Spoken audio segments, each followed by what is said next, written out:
Kia ora e te iwi e haere ake nei I te karare. Rātau, tēnei wā, ko tātou katoa. I whakapāha te kaunihera o Tāmaki Makaurau ki te kura o ngā tapua I te pōhiri o te ASB Polyfest I te rānei. Mō tētahi he, I hua ake e toru te kautau ki mua. Ko te oranga whānui o te noho, o ngā whānau una moko puna.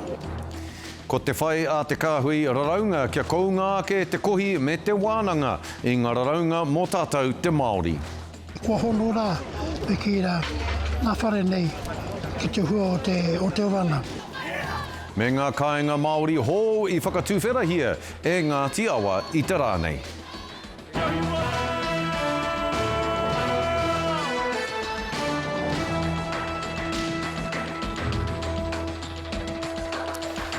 Nō reira kei ngā huia tūrai o te motu tēnā koutou katoa. I whakapāha te kaunihera o Tāmaki ki te kura o ngā tapuai I te pōhiri o te ASB Polyfest I te rānei, mō tētahi he I hua ake e toru te kautau ki mua.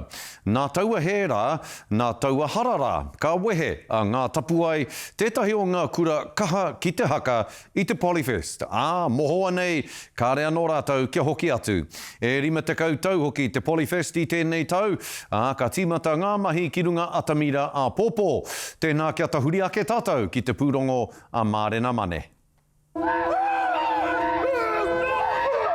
Tuwhera I te hui ahurei rima te kau o ASB Polyfest I tēnei ata.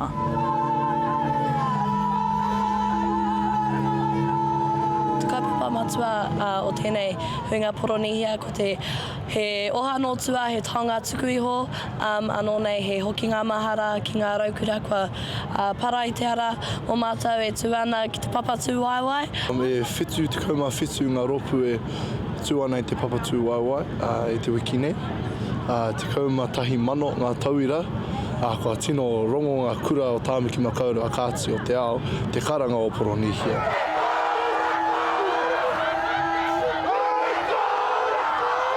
He oe anō I te pōhiri I puta mai e tahi whakapāha ki mua I te marea mō ngā mahi I tētahi pōhiri toru te kautau ki muri.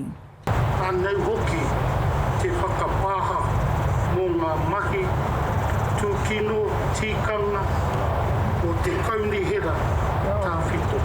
O kei te pai kua ora rātau, kua mahi o muri, ke, engari nānei. Ko tuka te kaunihera. Ara te koro, ko rātau, tēnei wā, ko tātou katoa.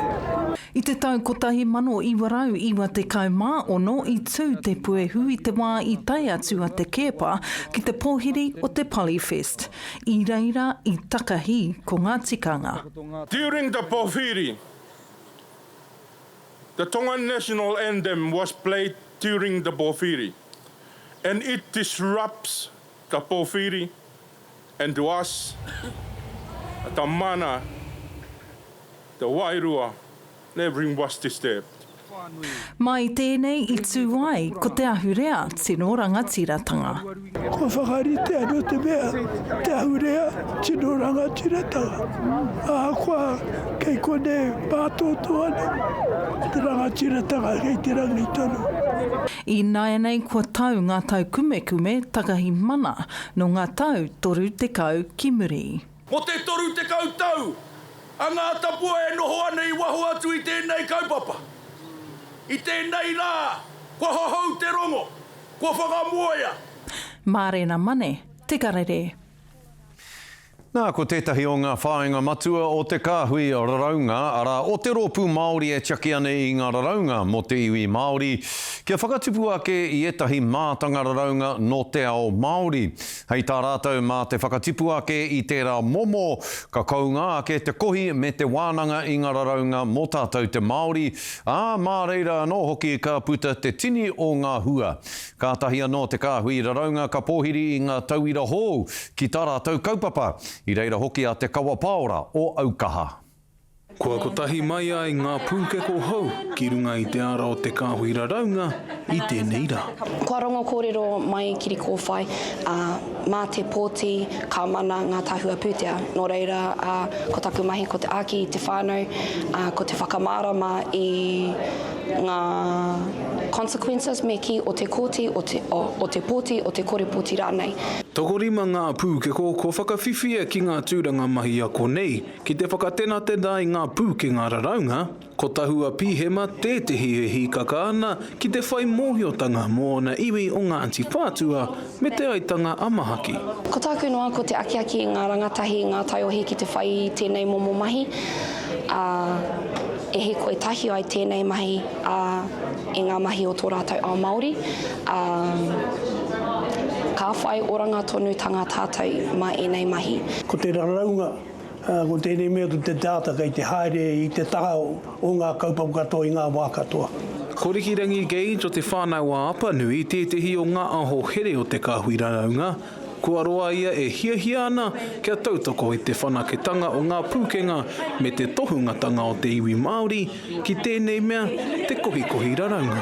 Ko tai tonu te hua nui ki aua ko te oranga whānui o te noho o ngā whānau una moko puna. A kua kai hea te he takiwa, te he takiwa. He huarai, he āwhina anō. Me te whakahoki i wera pūkenga ki te wā kāinga e whanake nei ngā kaupapa mō te whānau, mō te hapu, mō te iwi. E ara mai he pūkeko, ko hoki atu he kāhu tapu topa i ngā rangi, ko hoki atu he kawau kaki māro mō ngā kaupapa o ngā iwi. E mana ko hia ana te kāhuira raunga kia puta i nei pūkeko ki te ao. He kura ka huna, he kura ka whākina, e koro pupu ana te waihora. Te kawa pāora, māukaha. I waitohu a Ngāti Hāua i tā rātou whakaitanga ki te krauna i ngā pū waiwaha marae i Taumaru Nui i ngā rangi whakatānei. E waru tau rātou e whiriwhiri tahi ana ki te krauna me pēhea e tauai ngā hara me ngā he ōmua ki te iwi. Ko te ingoa o te whakataunga, ko te pua o te riri kore. He paremata whenua, he paremata pūtea kei roto. I whakapāha te minita i ngā take tiritia Paul Goldsmith ki te whārau uri o te iwi i te marae, mō ngā he me te mamai i utaina atu e te karauna ki runga i a Ngāti Hāua mō te kotahi rautau. E ono te kau, a wāhi mana nui ka riro anō i te iwi, e ono ira tahi miriona tāra, te pūtea hei āwhina i te whakarauoratanga ake o te ahurea, e rua te kau, ira whā miriona tāra, te paremata mō te ōhanga i ngaro i te iwi. Nā, hei whakawhānui ake i ngā kōrero mō tēnei kaupapa whakahirahira a Ngāti Hāua. E hoa mā, ko te tumu whakahaere i te whakataunga nei, ana ko Aaron Rice Edwards. E te rangatira, e te tuakana, tēnā koe e mihi ana ki a koe. Tēnā koe, Scotty, tēnā tātou. E hoa, he hanga hua o tēnei whakataunga mō Ngāti Hāua, i enei rānei, mō Ngāti Hāua, a ngā rā, keitua. Ko tāku nei, he tīmatanga hou, ki nei te kore o nā tupuna nei, he awa popo, he awa atea. Nō reira, he tīmatanga hou, ko noho roa mātou o Ngāti Hāua ki uta nei, raua kore, i raro i te ingoa, i tapaina te krauna, ko ngā hauhau, e iwi tūtū mātou. Nō reira, ka hiki tia te ona nei māmai.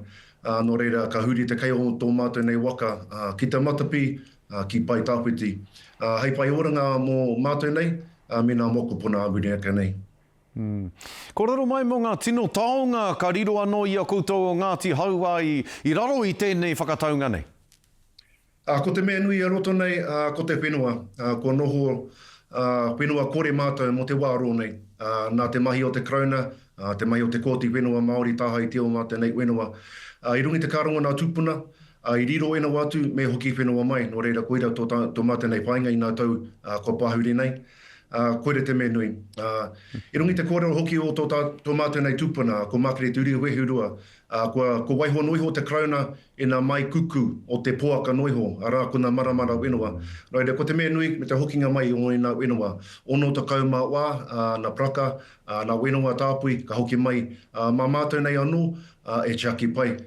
I roto nei o mātou nei tikanga.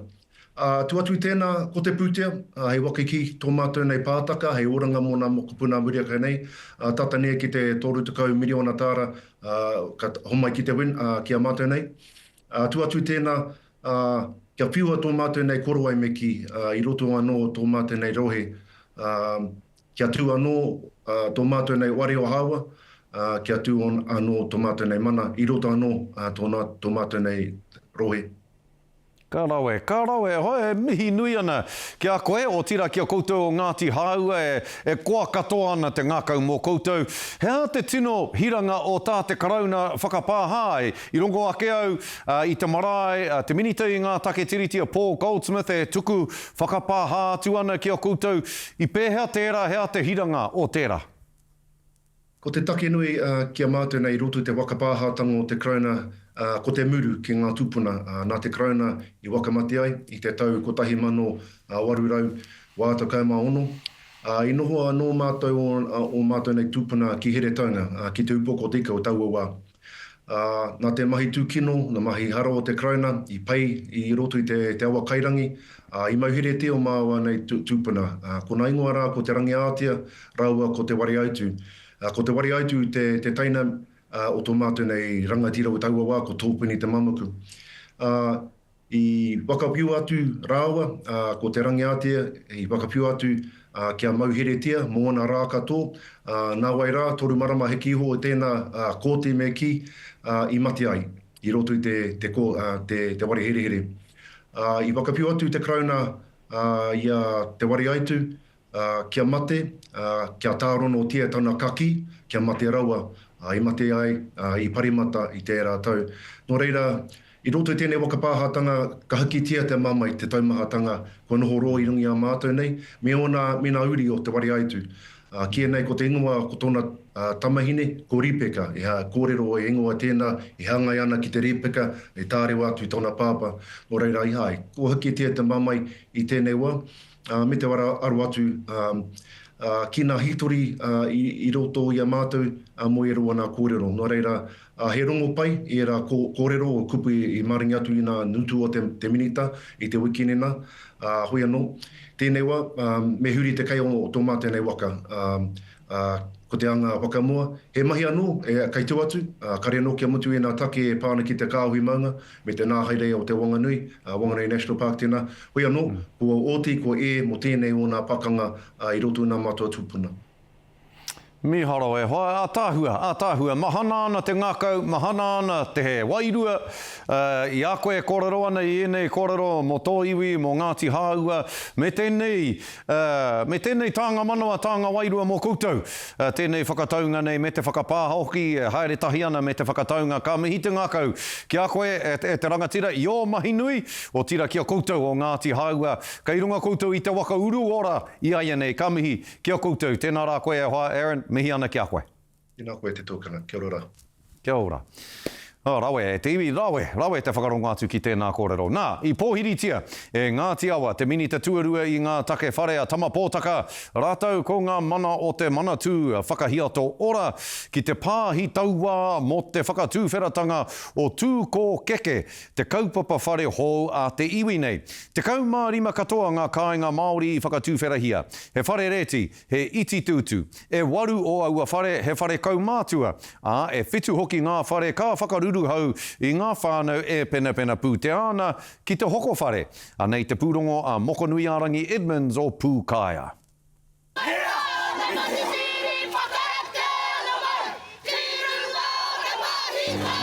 E hura i te rīpene whero ki runga o te pāhi taua.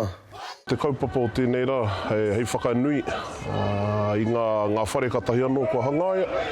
Nō reira, ko wera o ngā whare, he whakatūwherahia nei ki te hunga. Kua kore whai wāhi i runga i te āhuatanga. Ko mimiti haere ngā whare kai roto i tēnei o ngā rohe. Hei kaupapa e tautoko i a Ngāti Awa, tō rātou whakarewatanga i iti whare hau, te kaumārima ngā whare, me te tautoko a te kāwanatanga engari te whakatōpu mai i ngā whānau, puta noa i whakatāne nei, ki te uru atu ki te whare āhuru mō wai hau. Ko te tū kōkeke, te ingoa o te kaupapa nei, neke atu i te toru tau, te tohu o te ora o Ngāti Awa, me te kāwanatanga e mahitahi ana, e tutuki ai te wawata nei. It has taken 3 years, which includes resource consenting, just doing the first ground feasibility. So from ground feasibility to resource consenting, funding, to what you see today, 3 years in total. Te kaumārima katoa ngā kāinga hou, e waru o aua kāinga he kāinga reti mō te hunga kaumātua. E whitu hoki ngā whare e whakaruru hou i ngā whānau e pena pūte ana ki te hoko whare. We're bringing on board 15 affordable properties, and so that's exciting. So that's a biggie for us. Having the Minister and a lot of the executives from either government or our building partners has also been very important to us, because it's about bringing together all of the parties that make things like this happen, that bring housing developments to realisation. Hei tā te tohu o te ora o ngā tiawa, ka itia ke te utu o ngā kāinga reti o te pāhi taua, ki ngā kāinga reti kei wāhi ke atu. They can't afford market rentals. They're spending about 50% of their income on rental, payment of their rent, and so therefore they're not left with much money to pay for the kai on the table, the clothes and sending kids to school. Me te aha e wātea tonu ana ngā kāinga nei ki ngā uri o ngā tiawa. Ora hopa whakainara. Ino hora i tahi a rātou a kinoi a rātou. Te mea nui hoki e tūanoi nei whare, i tahara i nā whare ora o te tohu oro o ngā tiawa. Nā kei kua hono rā e ki nā whare nei ki te hua o te orana. E awhi nei a rātou. Ko te pae tawhiti kia pūruatia te rahi o ngā kāinga, ka tū ki te pāhi taua, hei ngā tau e tū mai nei. Moko nui ārangi haere huka Edmonds, Pūkaia.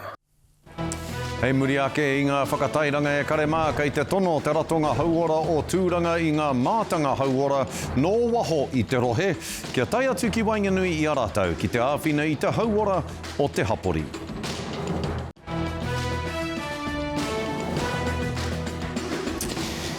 Hoki mai anō ki te karere, kei te tono te ratonga hauora o tūranga i ngā mātanga hauora no waho i te rohe.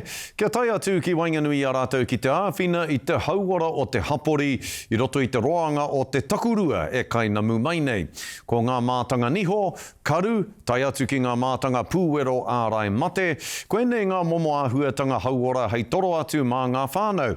Kia pai ai tā rātou kaupare atu i ngā taupātanga, o tira kia pai ai hoki tā rātou kaupare atu i ngā māwiwitanga o te wā makariri o te tau. E hi kakana te whiwhi āwhina i ngā tohunga tākuta i roto anō i tā rātou ake hapori. Well, there's a gap.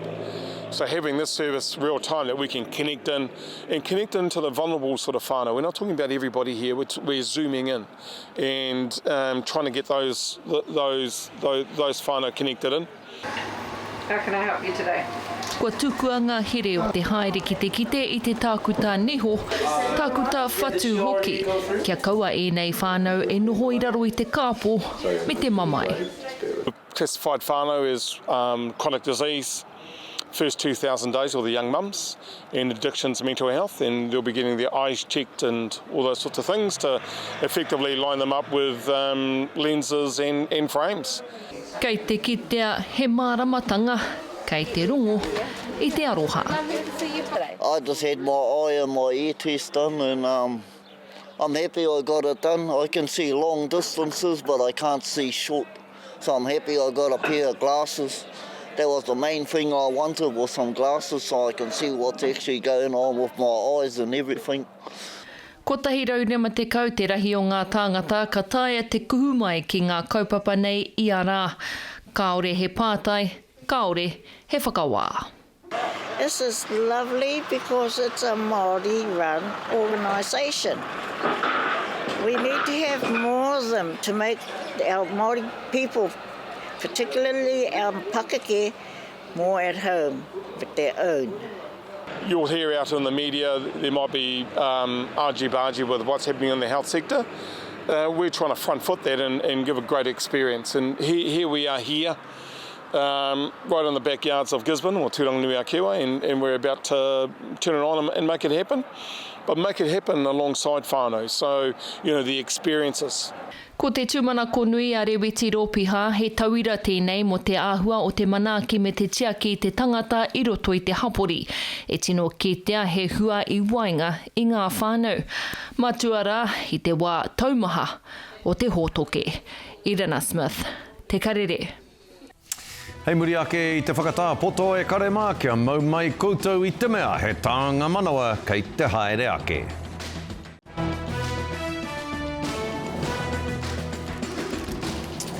Whaino rei tiwi e, tika ana kia whakamānawa a te karare I te huritau 50 o te Polyfest. Nā reira, I hoki ko muri ake mātou ki roto ki ngā kōrero roki kia hahua ake anō te tau 1990. I tai atu a te ariki nui a te ātairangi kāhu ki te Polyfest, ko te kāreti o Rutherford, no te rohe o te atatū I te manaaki I te kaupapa. Nā, ko te kaikawe kōrero no te karare I tai atu, ko te tuahangata pāpāho nei a Hireni Henare.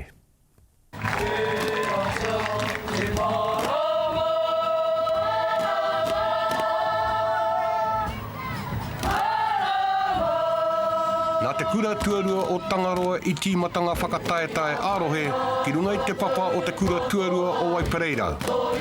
Ko atu I te 2 mano te hunga mā takitaki, tautoko hoki, kua eke mai ki te miharo me te awhi I te kō atu te 25 kura tuarua, e whakataetae ana mo ngā taonga nei, ka whiwhi ngā kura katoa. Ko te iwi te whakaaro tuatahi mo tēnei kaupapa. Ko te whakaaro o te iwi. Me tū mai tēnei hui whakangaha hui whakataitai ki te papa o te kura. Ka re whakaneke atu ki etahi o ngā wāhinu nui rawa ake.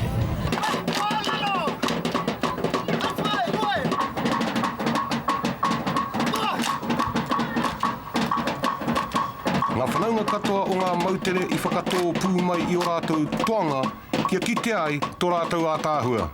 No te mautere o Tonga, no Hāmoa, no te Kukiairani, no Niue, no Tokelau. Ko etahi ka re whakataetai ana, ko etahi e whakatai ana. Ka hore tēnei ko te muturanga o enei whakataetai mo ngā kura katoa o Tāmaki Makaurau. Ka pōpō ko kite anō ngā whiu āringa, ngā whatiwhati āhope ki konei. Ko konei katoa ana hoki te pōwhiri ki te rōpū UB40 a te tahi o ngā haora a pōpō. UB40. Koe nā tātou kohinga kōrero mo te rānei, tūrou Hawaiki.